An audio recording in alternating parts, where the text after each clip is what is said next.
ana 7 Pro Max olaman deb bildirib ko'rib ketgandim, uni bilganim yo'q edi. Ha, Toshkentlarga bordik, Vodiylarga bordik, ko'p joy Samarqandda biron joyi qolmadi, hamma joy. Lekin ko'nglimizga yoqqan shu taqdir qilgani shu ekan, bizga yoqdi. Assalomu alaykum hurmatli obunachilar. Bugun ikkita baxtli mijozimiz Swiss S07 xarid qildilar.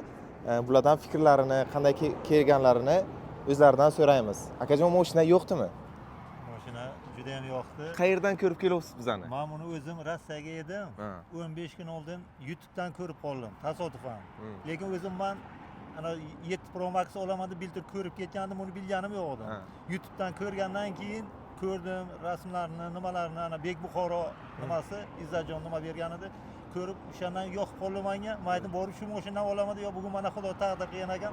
Bugun shu mashinani sotib oldim. Nasib qilsin, akam muborak bo'lsin. Rahmat. Bu kishiga mashinalariga parog va poliklar, mana bunaqa podarkalar tayyorlab berdik.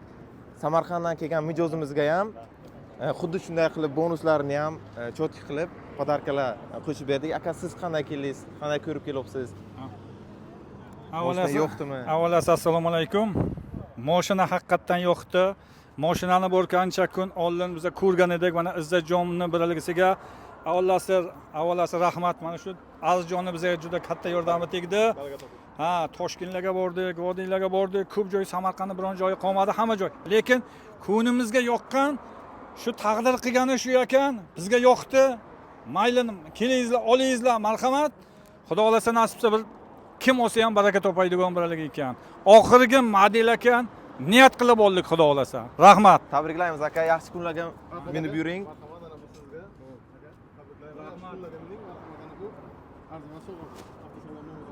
Qadrli obunachilar, sizlarni barchalaringizni Swiss Buxoro avtosalonida kutib qolamiz.